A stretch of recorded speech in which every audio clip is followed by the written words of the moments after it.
Sugar थई जेतिरा doctor ओतिरियूं बीमारियूं पर ओतिरियूं दवाऊं। चाचा केड़ा हाल थई? अंधाओ नज़र कोन थो अचेव?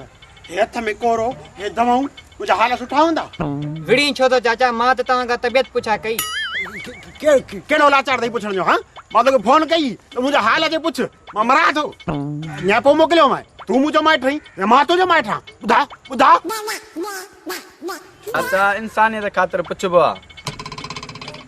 इंसान लाइ हा फाटो अथई? हाँ तुंहिंजो पीउ व्याज ते पैसा थो ॾे, इंसाननि जी मजबूरी मां फ़ाइदो थो वठे। उते इंसानियत ॾेखार। CNG सस्ती, पेट्रोल सस्तो, किरायो महांगो, उते इंसानियत ॾेखार। सरकारी अस्पताल हिकिड़ी, प्राइवेट 1000, उते इंसानियत ॾेखार।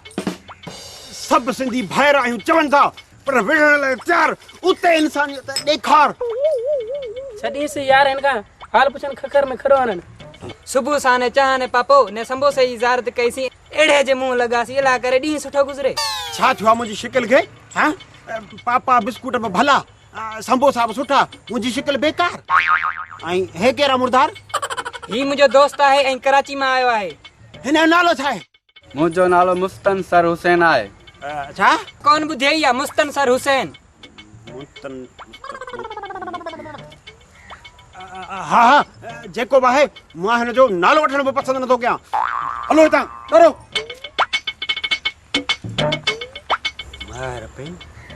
नालो हो या रक्ष दी चेन लही वही।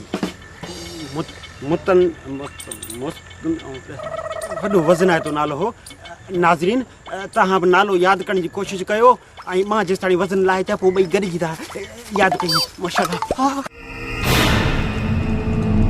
खमो जियदा मनु अजर पाए जुमो 2 ॾींहनि खां पोइ ईंदो। भली साल खां पोइ अचे जुमो। असां जुमे जो इंतज़ार कंदासीं था।